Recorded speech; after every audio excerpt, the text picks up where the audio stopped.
Welcome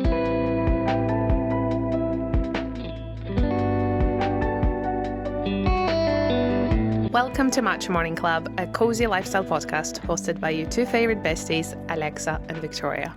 Welcome back, everyone, and welcome to the finale of season 4 of Matcha Morning Club. Crazy to think we're in season 4. But Yeah, and we've been doing it for a little more than a year. yes. So thank you for being with us for a whole another season. We hope you had a good time. But before it ends, we still have one final episode for you. So today we are sipping on a cup of tea. And Victoria has lemon, ginger, and turmeric tea for her sore throat. And I have a black tea with passion fruit, pomegranate, and honeysuckle, which is my current favorite. And today's topic, I think, will need a little bit of a disclaimer. Because it is something I am personally quite, I can say passionate about, but like I feel quite strongly about this because I think it's something I also had to work on, and I think it's quite common that most people kind of at certain point need to come to these realizations. But the topic of today's episode is kind of how to have agency over your own life and how to not fall into that like victim complex. So just before we even start, we just wanted to say that obviously this is all circumstantial. We are not talking here about really hard situations that are outside of anyone's control, loss of loved ones, loss of a job, you know, illnesses and stuff like that. There are certain circumstances in life you cannot predict, and sometimes you cannot do nothing about like anything about them while they're happening. You just have to adjust.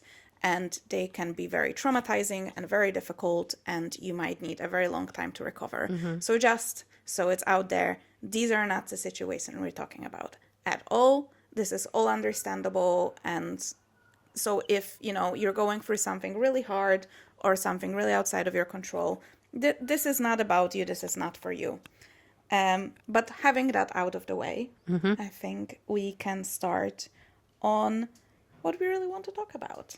So maybe we can start with what we mean by having agency over your own life. And I think the easiest way I kind of explained it in my own head was, you know, when you go through life and sometimes you feel like you're the driver in the car of your life, and sometimes you feel like a backseat passenger. So to have agency is to feel like you're in control over what is happening in your life. And again, not all the time and not in every aspect, because, you know, there's lots of things outside of our control, but just in general that, you know, you pick the route, you know where you're going, and that's how you go through life. I think for me, it's, I'm very much a believer of like, you are able to control what you can control.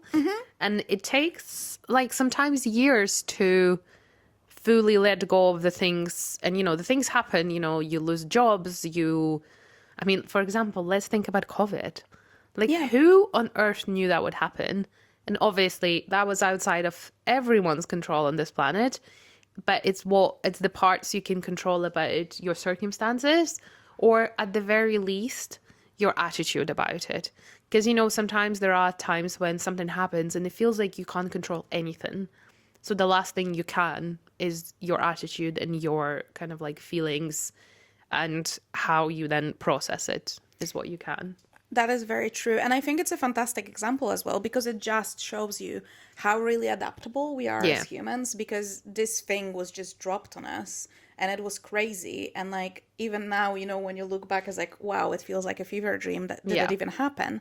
But at the time, as these things were happening, we all adjusted really quickly. And again, we're not talking about people who lost their lives or lost their loved ones, but like majority of the people who just went through it, just like just lockdowns and stuff like that, when it didn't affect you maybe on that level, it still was crazy. It was a crazy thing to happen. It uprooted people's whole lives, and we still persevered, and we still we're on the other side of it. So yeah, it is very true. And it just shows that we can kind of adjust to anything, which is interesting, because then it shows when it's unavoidable, we are adjusting, but sometimes when you have a choice to adjust yourself, you're just not willing to. Yeah. I think that's probably the bit that we will focus on today, is the part where someone has a choice but they're not willing to adjust to it and make is that part of the situation. So I think that's why we spend quite a bit of time like explaining, why this is what we're talking about. And we are not taking out of the equation the fact that there are circumstances you can't control, but we are mostly talking about the parts that you can and how to take control of them. Yes, absolutely. I think I personally just want this episode to like kind of help people to see like, oh, maybe this shit is happening in my life now, but there's this little thing I can do and be in control of, or there's this little thing I can change. And like, just to show that life is probably under most circumstances still full of choices you can make. Yeah. And it's up to you. So it's just not to get into this mindset of completely giving in and just not Every making part of your decisions life. for yourself. So maybe to start, was there ever a time or a particular situation, V, when you felt like life was just happening to you? You had no control. It just all spiraled and you were like, bah, I think that was definitely, like, I have probably two examples. One of them is definitely COVID, the thick of it, because as some of you may know who are listening, and then obviously you will know that literally in the thick of COVID, when it started in March, I was actively collecting my documents to apply for like my extended visa to come back to the UK from Ukraine. And then obviously no one thought the COVID would happen. It happened. All the visa centers shut down and I was stuck.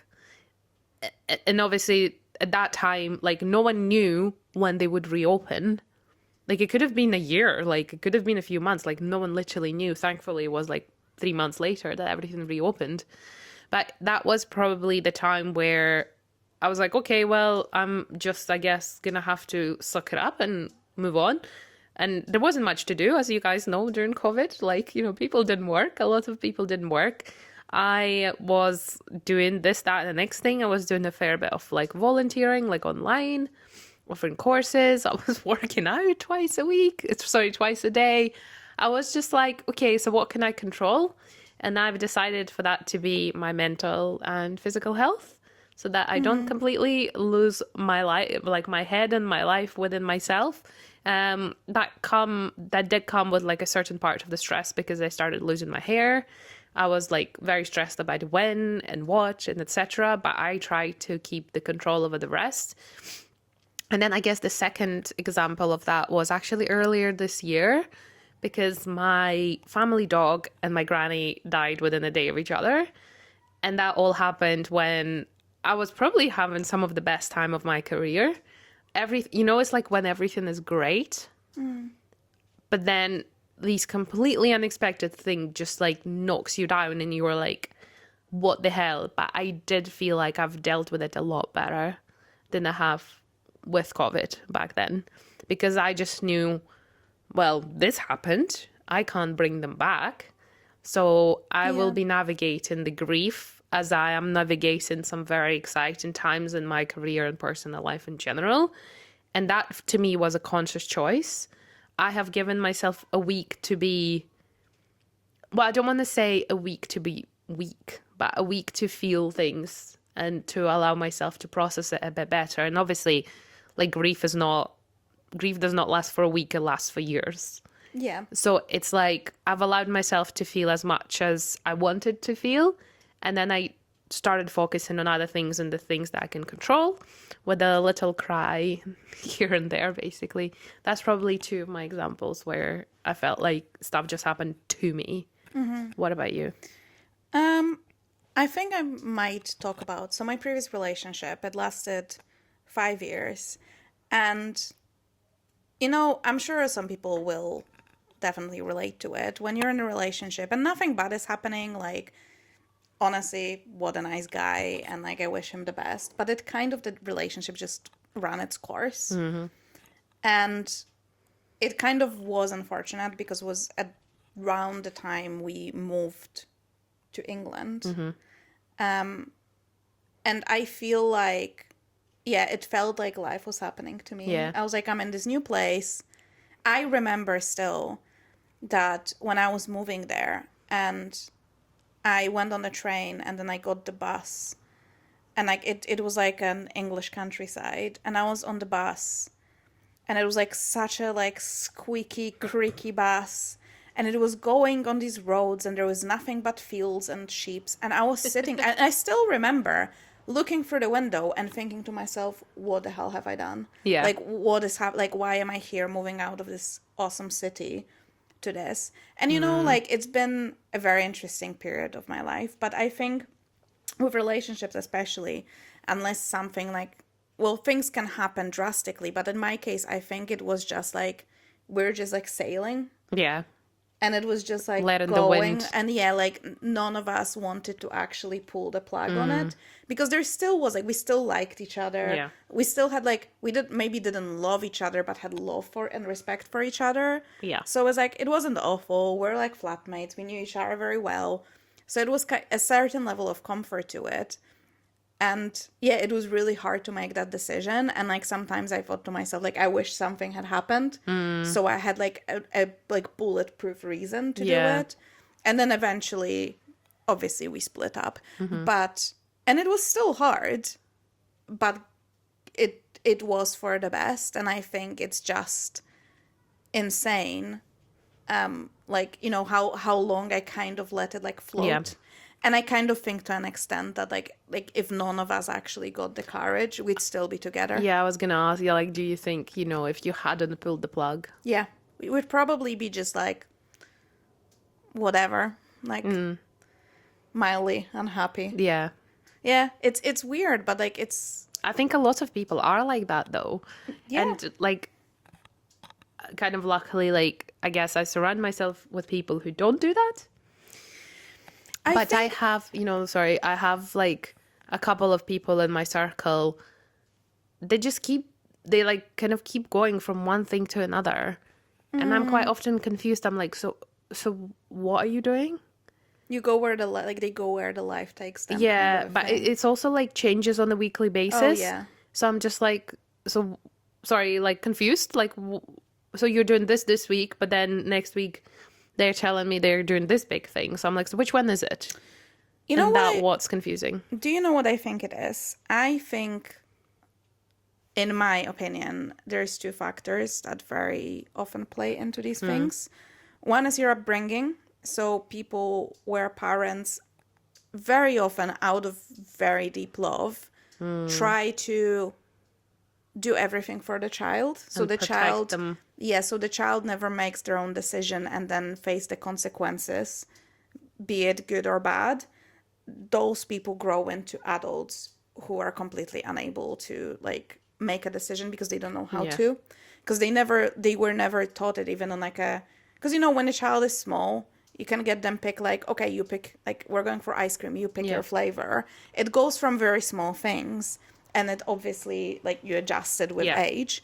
But people who get like their parents think, I think they do this great thing for them, they want to give them everything, The best choice.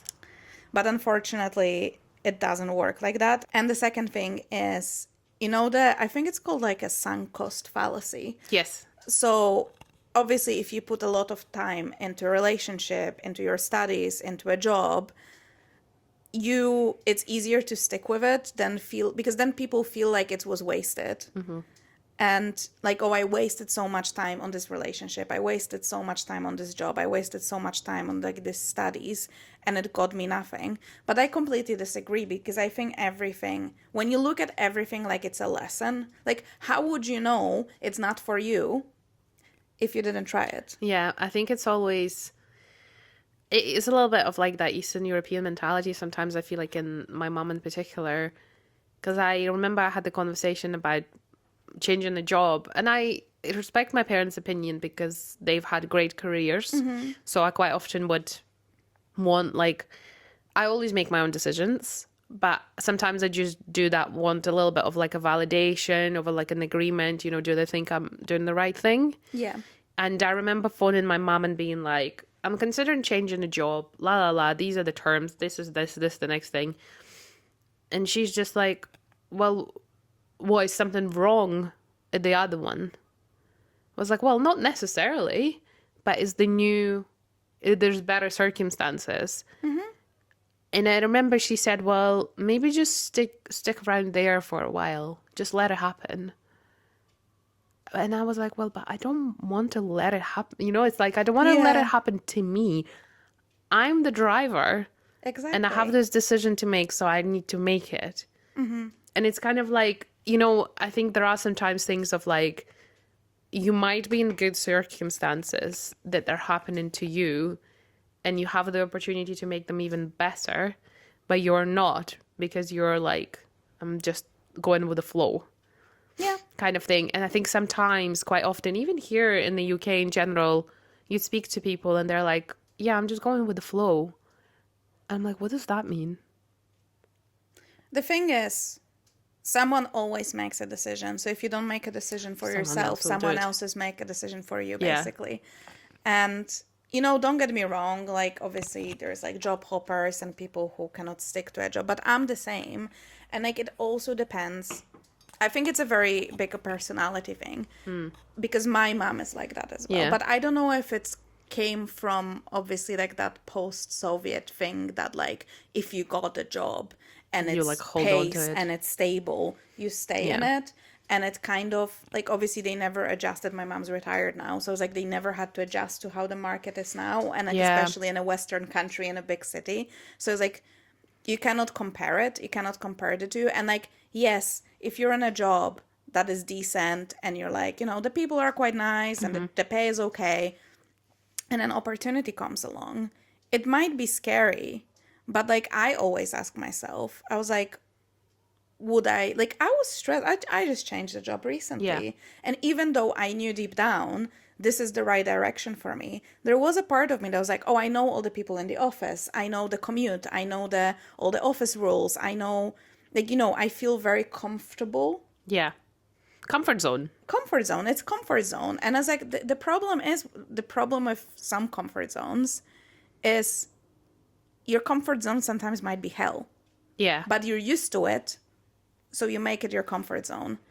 And you know what I mean? Like some people really decide, like, yeah, it's like you'd pick like the known hell over unknown heaven. The hell, you know, the heaven you don't, or something like this. Yeah. I don't know exactly this, but exactly. So it's like that fear of unknown. You would rather stick to the devil, you know. What it is, Than change it. And I think, you know, it's like the more you do it, the easier it gets. But that's what we're trying. Like, and it doesn't have to be drastic. You don't have to change your job or leave your partner or whatever you do. But like, it's really good to train that muscle of choice. Yeah, I think it also comes down to, we just recently had an episode where we're talking about fear of failure. Or like, you know, if you had failed in this particular thing previously, you're kind of scared of trying again, or like, you know, doing something similar because you're scared it will happen again. And that's why exactly you're letting things then happen to you rather than taking control of them. What I think also is really confusing to a lot of people about this whole topic is if you go again online, Instagram, TikTok, you name it, the best content that sells is people completely uprooting their lives. Yeah. So people think that if you have to take the wheel of your own life, or you want to have agency, it means a complete 180. Like, you know, you see those people like, I quit my job at 35 and moved countries by myself and like left my partner and left my family. And it's completely not that, because I think, you know, people are different. Some people are made for like these huge moves and they feel like that's what they need. Some people are homebodies and they want to stay close. But I think as long as the choices you make are your own. Yeah. And I think as people lately, and it's something I started working on, and I think we mentioned that before as well, it's really hard, and like there's a lot of noise, so it's really hard to hear what is yours and what's exactly. So it's like what you got from your parents, or like if you feel like something you want is different than your friend group is doing. Even like career wise as well. Like, you know, you have the traditional career paths, and then you meet people who might have like came from a completely different industry. there's no one size fits all. No. And that's, I think, what a lot of people don't understand. I feel like that also comes, like, a lot of that comes from, like, the Eastern cultures as well, where they're like, you go this, do this, then you come back home, you start working here, and you sit here for the lifetime. Yeah. There's a lot of that you see as well. I've quite often met people when I've done photo shoots. I've done a fair bit, for example, graduation photo shoots. And I met these graduates who are like, spend 4 years studying here. And it's like, oh, so what's the plan next? Like, are you staying? Are you going somewhere else? They're like, no, I'm coming back. I remember this girl said to me, I was like actually flabbergasted. She was like, no, I'm coming back home. My parents have a plan for me. I was like, Oh, okay. oh, okay. I was a bit like disappointed in a way. I was like, all right, well, to me, it seemed like there was no ambition. You know what? It's not even that. I think I have had a similar situation, and it made me, because sometimes you think like, oh, I wish maybe my parents had a massive company that I could take over, blah, blah, blah, blah, blah. But then I remember I was taking like advanced English classes before I went to uni. So it was my last year of high school, and I had to go to like the closest big city to get them because it was like a special course. So most of the people there were from that city. Yeah. And I remember we were all talking like kind of what we want to do and like what unis we're applying to, what are we going to study. And I was talking to this one girl, and she said like, oh, I'm going to study this. I think she said it was like textiles. Whatever, something with textiles. And I was like, oh, that is so like unique. I was like, oh, that's really interesting. It's like, what? Why? Like, that's so cool. And she was like, oh no, like my dad has a textile company and he wants me to take over, so I have to study it. Okay. But like she was so uninterested in Unbothered, it. yeah. And she was like, well, that's what it is. Like my dad has a company and this is what I have to do. And I've been like wondering, it's like, oh, like, yeah, it's probably the safest choice if it's a really good company and it's working well. But like if you have zero interest in it, like, why do it? Yeah. another example, I think, which I think was done a bit better, because don't get me wrong, obviously we can all talk about the privilege of that. It is a Some privileged people position would to be like in. wish for that to be them. Yeah, absolutely. But for example, I worked with a guy, so his dad owns like a massive construction company here in Edinburgh, and he worked with me in a property sales agency. And you know what? I really, and like he was really young and he really liked it. And it was like, it's still property, but obviously construction and like residential property sales, two different things. And will he take over his dad's company eventually? Potentially later down the line. But I feel like it's really nice that he's trying to like carve out this different career his for own himself. path. Yeah. Yeah. And I was like, that's really, really nice. And I was like, did his dad point him into that company? Maybe as well. But like, it's still something where like your dad is not your boss. Yeah. You actually work with other people. And I think it's so like, if he ever takes over, it's such an invaluable experience to see how different companies are run and how people have different management styles and all that kind of stuff. So it just shows that it is important to be able to, like, I'm so grateful to this day to my parents that they let me choose my degree by myself. Was it the best degree? Probably not. But I think I would hold a grudge if they made me study something I didn't want to. Yeah, I think like, so my mom has her own business and she's always, maybe in a way selfishly and out of love, said, you know, you can always get the same degree as I had and work with me and you'll be set up and you'll be fine, like it's safe and there's money, like whatever. It's a privilege to be able to be offered that. But I was just never interested in it. I was like, from the age of like 15, I was like, Mom, I don't want it. It's not what I want to do. And I'm grateful for my mom to like accept it. Yeah, that and to be like, you know, like, yeah, that, you know, yeah, it's a shame. She kept like nagging on me about it for a few years, but I think she's always respected the fact that I made my own choices. And I think my parents also value the fact that I value their opinion, but like I make my own decisions. Yeah. When I was picking obviously like I was like 17 years old, like who knew? I thought I knew what I wanted to study and I got lucky in a way. Like I studied economics, but I selected, I remember, like 7 different courses. And then I came to my dad and we sat together and we did like, okay, like this, mine is this, you know, we kind of like discussed it together. And he wasn't telling me you should do this. He was asking me questions and I was giving him the answers. They helped me arrive to this like a final choice. Yeah. Obviously, I applied to like, I think 3 different universities, 3 different things, similar things, but then ended up making it into the one I wanted. And I think it's quite nice to have, not just with parents, but I feel like with friends, with your partners, with your mentors, to have people who don't tell you what to do, but like they help and guide you for that so that you still have control and that agency over your own Yeah. choices. Because, you know, we have this section of like, you know, what was the first smallest choice that someone made that felt like taking the wheel back.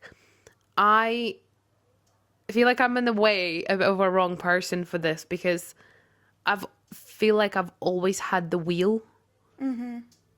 I think similarly, I was a kind of really opinionated teenager, and I kind of always like my parents would always like that I was quite stubborn, and there was no convincing me if I like was set on something Yeah. or set against something.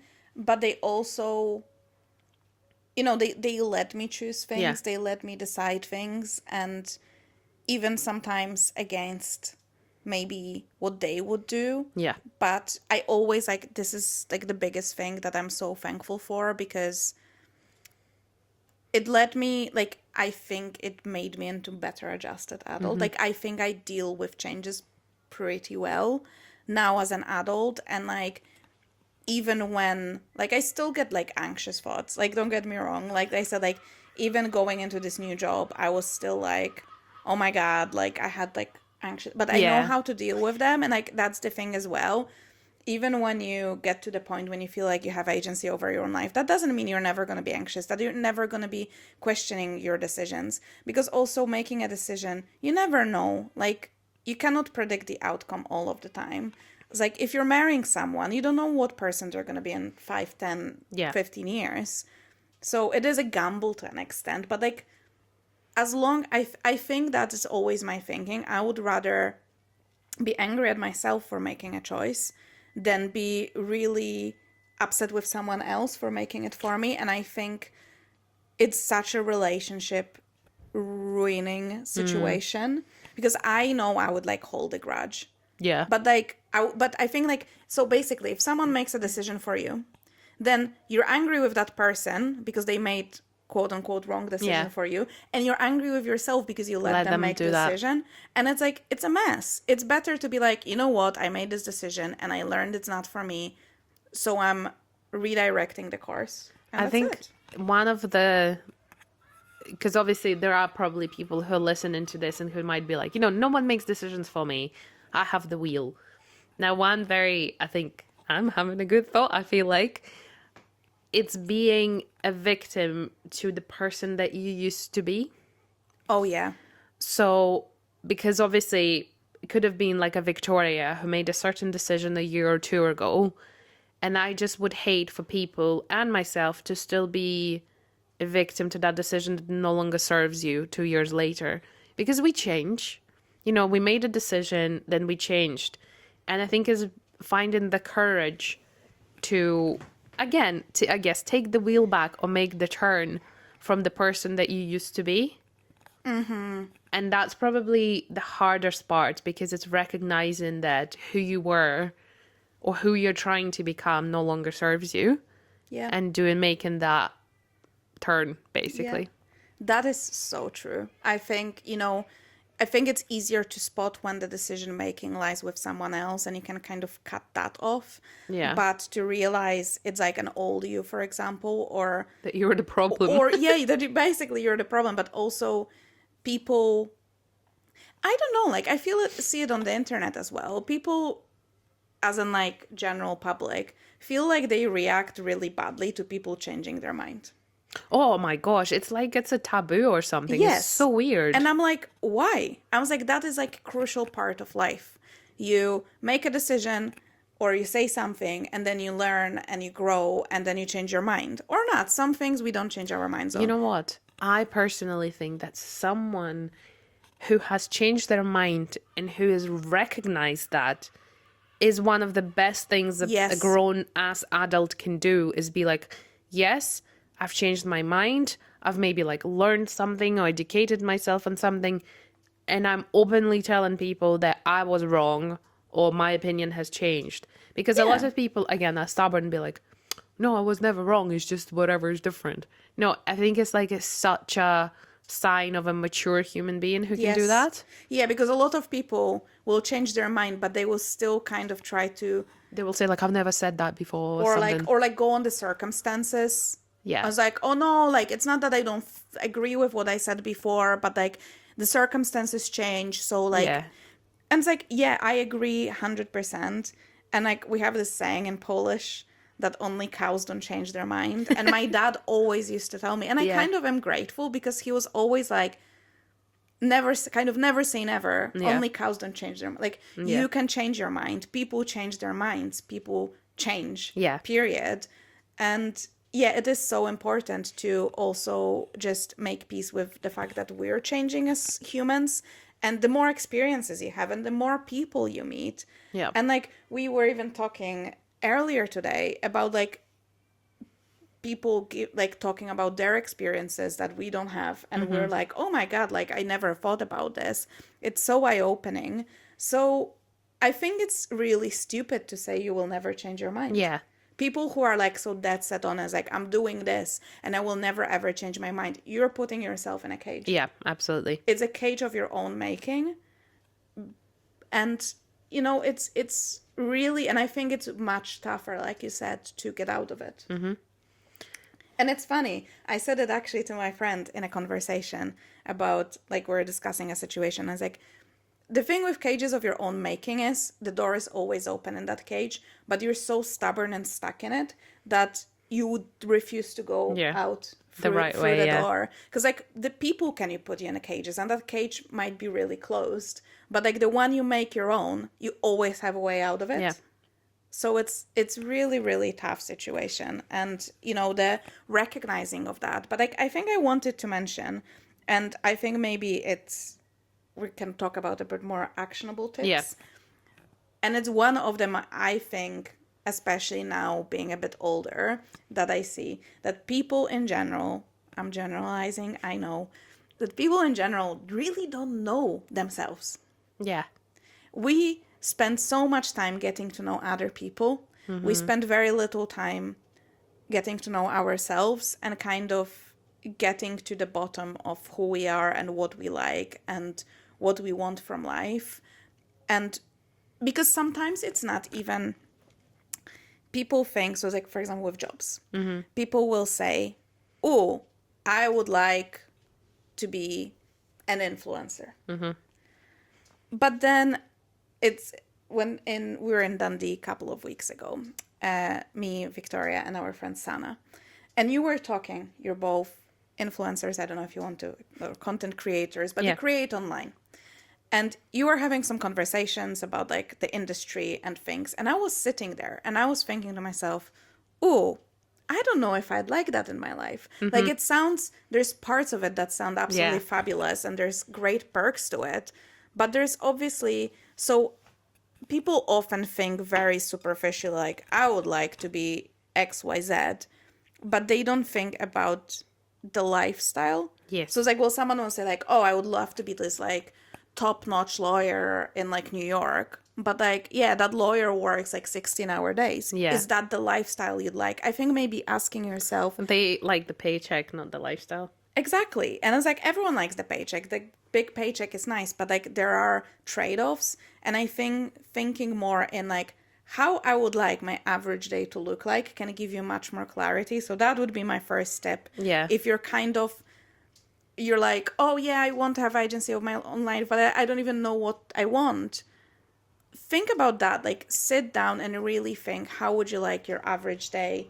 Not a holiday, Not like a Yeah. special day, like an average, boring Tuesday, because Tuesday is objectively the worst day of the Yeah. week. That you will have the most of. Yeah, exactly. So it's like an average pain. It's not even sunny. It's probably a bit gloomy, and it's cold and it's unpleasant. Maybe it's raining. What, like, still, like, so the circumstances are not perfect, but like, what would make the day good Yeah. for you still? I think one of the tips for those who probably struggle the most, and feel like nothing is going their way, there's so many things happening around, or say like things happening to them, what is the one thing that you can do? And I think it's that finding the smallest available choice. I know you can get in the grip of like whether your loved one is unwell, something is happening. We have the countries that are at war at the end of the day. And it's like just controlling the smallest controllable thing is that thing that you can hold on to. As small as like, what can you eat? Yeah. Or like, what time you go to bed? And like, find the little bits that you can start controlling and slowly taking that back from your life. Because obviously, I feel like sometimes, especially, when having children and having this and that, having that, and the super demanding job, you feel like you're just a victim of your schedule. Yeah. So by doing something like, what is one thing that you can do today that will help you find a bit more stability, say like in the next day, and then practicing that on a daily basis. Actually, something that we already spoke about, but the emails that you get from the Atomic Habits guy, James Clear, they always have that question once a week that I feel like could be that one little thing that can help you get a little bit of agency back. I think so. I think also that's kind of on the other side of the scale, because I think sometimes people, so it's like if you just recently had a baby, they try to stick to like the routines they had, and obviously the circumstance is that you have a very tiny human being completely relying on you, and that baby does not work on a schedule most of the time. So I think sometimes people also need to be like, okay, in this season of my life, like I have a year when I'm on maternity leave, I kind of let it go a little bit as well. Yeah. Because you can drive yourself crazy trying to like keep things going in that way. So I think, and letting go, by the way, is also a choice. I think people forget about that. Yeah. That letting go, have and to- it's a difficult choice to let go sometimes. I think I struggle with that because, like me, I love being in control of absolutely everything. Yeah. And all the things I do. So letting go or like giving something up is one of the hardest things I feel like I But do. you made a decision recently. And we just talked about this yesterday. Yeah, actually. And you let go of something. Yeah, And I can share. That's actually a very recent example. So obviously, as a creator and an influencer, if you want to call it that way, I get invited to a lot of events. And it is only, I've been doing this for a few years now, so I have like a lot of experience of even seeing how the industry shifted and like having worked myself in the industry from both sides as well. I get invited to a lot of events almost on a weekly basis, especially like during warmer months. And I've been having really busy time with my work, and I've also been like sick for a few weeks. And I had a conversation with my husband, and I was just like feeling like I'm not doing enough, or I'm not doing enough of a good job.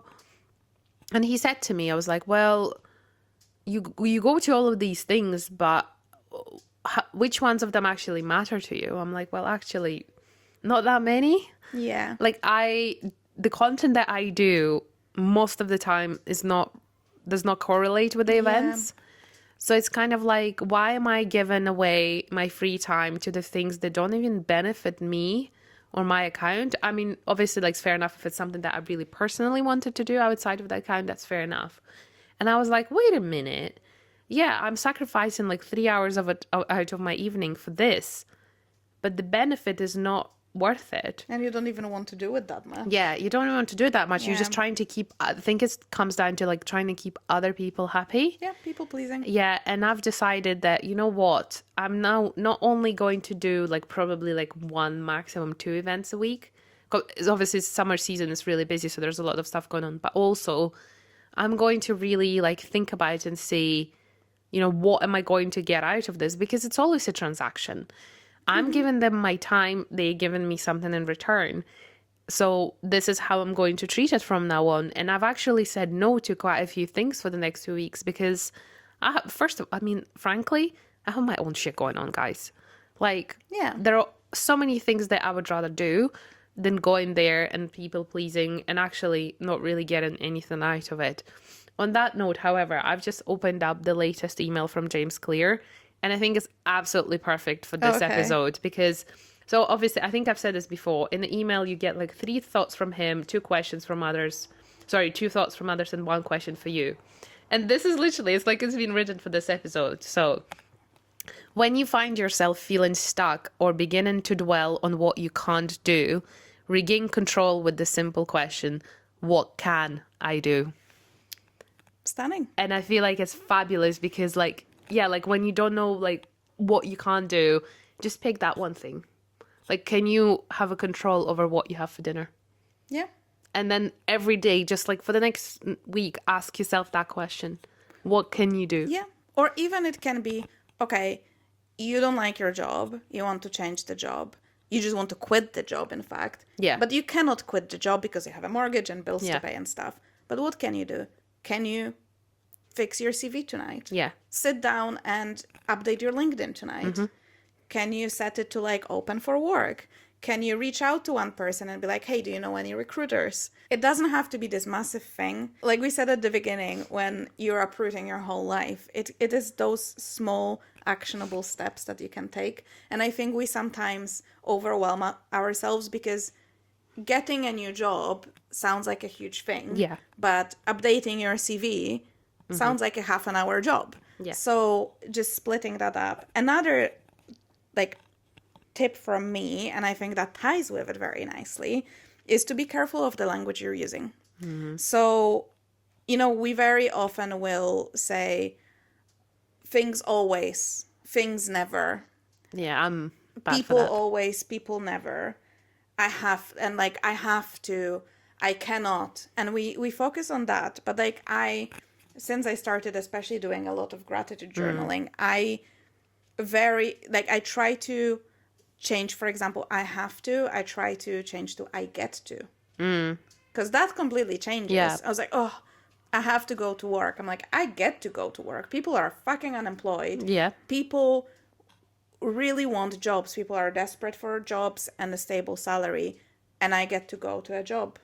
And it's there and it's waiting for Yeah, me that's a Monday very to good Friday. tip. So it's like, you know, and if like, I'm not saying because that's the thing. So it's like, I think it's like a middle point where you kind of change that language, but then if you're still unhappy, you can start being like, yeah, I get to go to this job, but this is not the perfect job for me. So while I'm grateful for the money and the experience, I can start looking for something You're else. reframing the, like, Yeah. this job, and also, like, having this job allows you to be able to look for the next job as well. Yes, exactly. Because without having the experience that you have had in this terrible job, you probably wouldn't be able to get your next job. Exactly. So I think it's more changing the language. So you come into things and making these decisions and taking control over your life from the place of like, as I know it's a cliche, but like from a place of gratitude and from a place of opportunity, Yeah.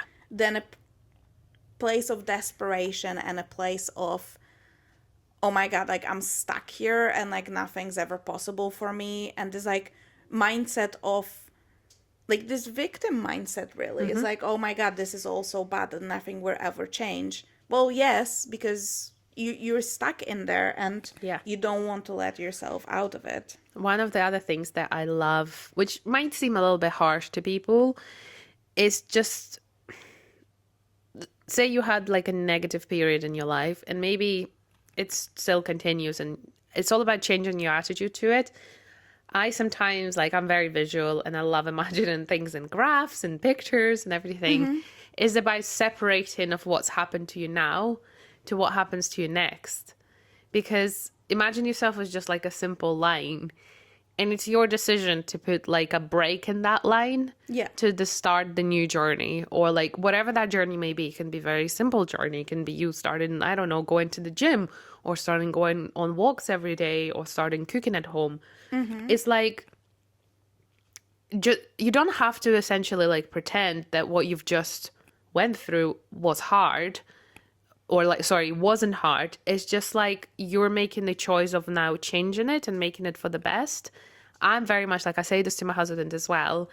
I was like, right, okay, well, what's happened, happened. You know, it is in the past. It's your choice to now put like draw a line and then start this new journey. It's your choice. It's not someone else's choice. Yeah. Unless someone obviously takes you away, puts you in a bunker, and that's your new life kind of thing. I think you can see quite often that in some kind of like TV shows and realities where people, I think we discussed it at one point. You know, in Eastern Europe, oh, I don't know if there might be in America as well. There used to be a show where they would cast like people who are severely obese, and they would go on to this reality show where they would be losing weight week by week. Mm-hmm. And obviously, majority of the people would come out with really big results because they've been taken out of the environment where they've had this terrible lifestyle and put into a completely new environment where they have literally no choice but to get slimmer. Yeah. And I feel like this is just obviously a very harsh example, but like with anything else, you have to make the choice of like, you draw the line between the past and now, and you start a new journey. Yeah, that is so true. And I think what worked for me actually with that, back to that example that I said that I had in my previous relationship, and I do remember that very clearly as well, because I know I can pinpoint the moment I knew I have to finish the relationship. Mm-hmm. I was in the kitchen washing the dishes, and I was upset over something, and I was having a wee cry and like I remember thinking to myself, how will I feel in 5 years' time? I'm here in the same kitchen with the same person, washing the same dishes. And you know what? And I was like, is finishing this scary because we put so many years, we've been so long together, he's the person that knows me best. Yes, it is scary. But when I thought to myself, in 5 years I'll be here, that was scarier. Yeah. And that's what you have to think. Because like, it's like, oh, I want to change the job, but this one is stable and stuff. Imagine yourself 5 years' time at the same desk. How would you feel about that? It's like, is the changing... Because is change scary? Yes, we're not going to say like, this is so easy, guys. Just quit your job and go to a new one. Just like finish relationships and go to a new, like meet someone new. No, it's all hard and it's difficult and it's supposed to be. But to me, for example, the cost of staying in that relationship was greater than the cost of leaving. Yeah, 100% agree. I have another example from our queen, one and only Beyonce. Oh, yeah. So Beyonce got cheated on by Jay-Z. Absolutely fucking ridiculous situation to begin with. Yeah. Because who cheats on Beyonce? But it happened. And what did she do? She got handed lemons and she made her best album, Lemonade. Yeah. All about the whole situation. And it is seen as her best album to date. That's true. And I'm like, she could have just cried and like do nothing about it or pretend it didn't happen. But she took it creatively. Yeah. And she like just faced it. Beyonce says that and everyone said, that's why the saying says, if life gives you lemons, make lemonade. And it is a really good example. And, you know, sometimes you will have to wait a while until you can turn the lemons into lemonade. But don't let the lemons just go to waste and rot. I think another one is, for me, like, it's about getting comfortable with being uncomfortable. Yeah. It's always, like, it will never be shit for a long time. Like, it is very much, you know, like, so people say, like, I'm having, like, a black line or a white line of their life. It will always change. You know, like, the day becomes the night becomes the day, regardless of what's happening. Mm-hmm. There will always be another day. I mean, in the rules of the universe anyway. And it's just about... Sometimes in the hardest times, it's easier to just take it day by day. You don't have to have a 6 months plan. You don't have to have a 5-year plan. You don't have to have it all figured out. But I mean, therapy is a thing. I know. That's the thing as well. If you feel like you're really stuck and you have hard time really, you know, you feel like you have a big block that's stopping you from that. Like, therapy is a great way to maybe work through that and like find out what is stopping you from making decisions. Mm-hmm. But also like people when they say like, you know, oh, I'm like really scared it's gonna be crap. But like if you want to change the situation, it's probably already crap anyway. Yeah, it's crap enough for you to want to change. Exactly. So it's like, might it be worse? Yeah, but it might be better. And it's sometimes you just have to try to see what but like also I think that that was the thing for me as well that I worked through in my therapy, is that I sometimes got so stuck on thing with that like sunk cost fallacy thing, that I was like, oh my God, because I remember I was talking, I was like, I want to change the job. And she was like, I was like, but what if I get a new job and I don't like it? And she was like, well, then you look for a job again. And I was like, you know, you get so much in your head and you're like, oh. You don't even know it's an option. And Yeah. and she was like, yeah, well, it's a job. Like, you can look for a different one if you don't really like it. And I was like, yeah, I can. You're so right, I can. And it really lowered the stakes. Because I stopped being like, I think I used to go to jobs with that thinking, maybe coming from my mom, being like, this is going to be the place when I'm going to be there for a decade. Yeah, the only job I will ever get. Yes, exactly. And now I'm like, I'm going to give this job my best try. But also, I also used to think like, I need to be a good fit for the job. And I was like, no, the job needs to be a good fit for me as well. And the company and the people. So I was like, it's a trial run. We're seeing how it goes. We're, you know, checking each other out. Checking each other out, exactly. And seeing, like, and if it works, it's great. And if it doesn't, it's a job. Like, I didn't swear that I'm going to be with them for, like, rest of my life and in sickness and in health. Like, it's not a marriage.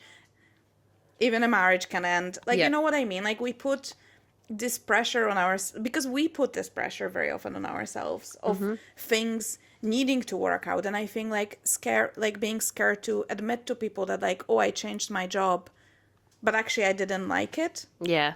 And like, you know what's funny though? Like, one of my friends, we worked together and then she quit and she went into a different job, and that job turned out awful.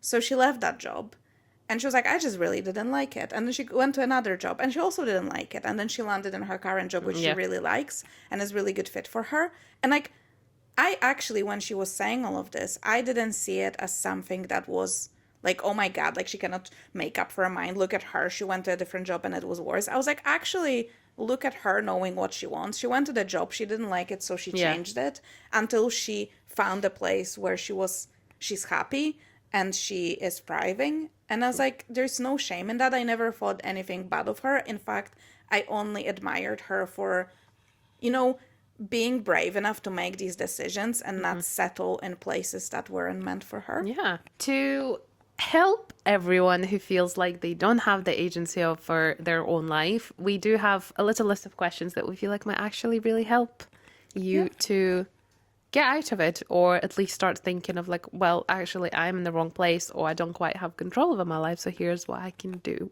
Exactly. So if you were listening to this episode and you're like, oh, I kind of want to do stuff, but I don't know where to start, you can now sit down and just write down those questions and just have a mini date with yourself and kind of an insight of what you want, and just, you know, write down the answers, be honest, and see what comes out of it.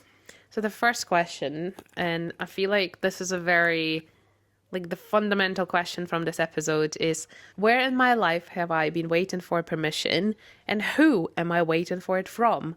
And I feel like, guys, you would actually be surprised that for most of those answers, you would probably say it's yourself. Or your parents. Or your parents. And you're an adult. Yeah. So it's quite an eye-opening one. Yeah. The second one is, what's one story I tell about myself that starts with I've always or I never, and is it actually still true? I feel like there's a lot of things that even I still say, like, oh, I've always been like this, or I've always done it this way. Yeah, and again, it's putting yourself in a cage for, be it like an excuse for something, or like, it is like sometimes like a protection mechanism. We talked about this as well. When you're like, oh, it's just how I am, you know. Yeah, you have to accept this and whatever. Yeah. The next one is, if I couldn't blame my circumstances for one day, what would I do differently? We're always a victim to our circumstances, so imagine they don't exist. Yeah. What happens then? I think that's a good question as well. What is the smallest decision I could make this week that is 100% mine? Very good one. I think there's quite a lot of things you can do. Yeah, and I think it's such a good one because it shows you actually how much you are like In control in of, control yeah. of. Exactly. And then last one, whose life would I be living right now if I stopped outsourcing my choices to fear, other people's expectations, or just going with it? And I think this one is quite great connection to, our episode on the fear of failure or success. It's about thinking of the person you want to become and you are becoming. It's one of those things which worth remembering as well, that having agency over your life is not being a control freak and controlling every aspect and every second of your day, but it is feeling settled within yourself and being able to make choices for yourself and face the consequences. And I know facing the consequences sound negative, but that's the thing as well, because we think when someone says word, consequences, it's a you think negative. negative, but things can have positive consequences. And I think it's just being at peace with that, like you said when we started, control the things you can control, let go of what you can't control, basically, or just let it be, accept it. I was like, with the pandemic, we could have like screamed and cried into oblivion, and like the pandemic's still there. So you either work with what's given to you and what's happening in the world, or like what else? What other choice I do think we it's have? at the end of the day, it's actually a lot more simpler than some people think. It's like, yeah, you have your parents' belief, you might have your partner's beliefs that have been like, like pushed onto you. You might have like your friends' beliefs. Yeah.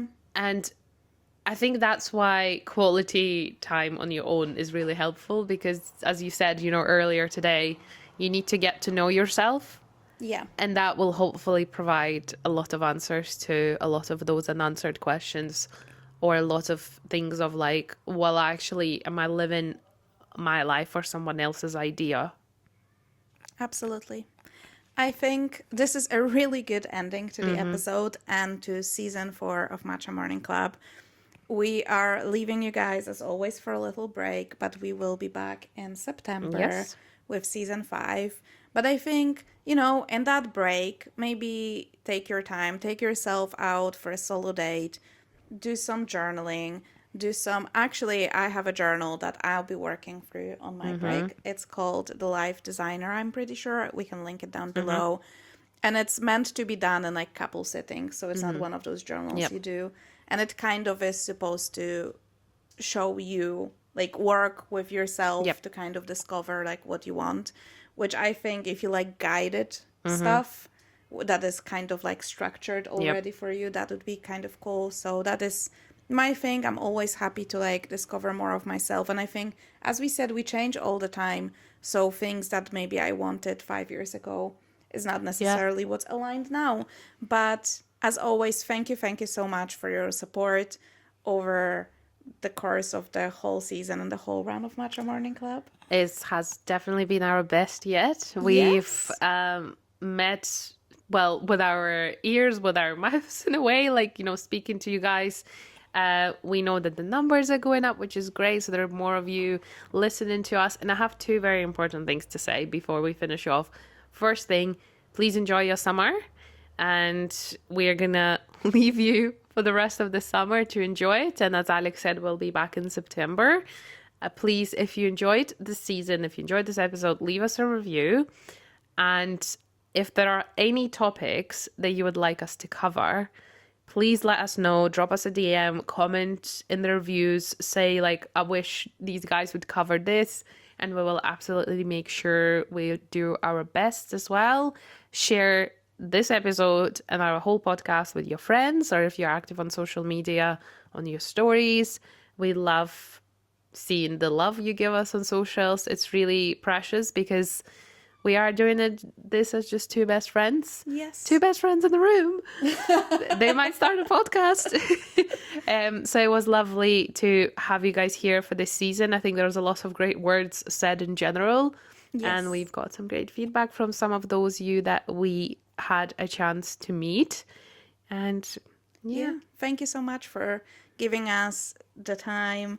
12 Tuesdays in a row. Yes. We're always happy to spend your Tuesday morning or whenever you choose to listen to us. And yeah, it's just such a great passion project for both of us. I think we mentioned it multiple times, but it really, really is. And yeah, let's keep it going. Like Victoria said, please let us know. We will be having probably a brainstorming Yep. session sometime in August to think about the topics we want to discuss in the next season. But we're always open, and obviously we record these for you to listen and enjoy. So do let us know what topics you think we should be talking about next. But have a great summer, and if you have no plans for summer, the summer planning episode Yes, it's will there. be linked down below, so you can listen to it if you did not listen to it yet. But for now, have a great time, and we'll speak to you on a Tuesday morning in September. Bye. Bye.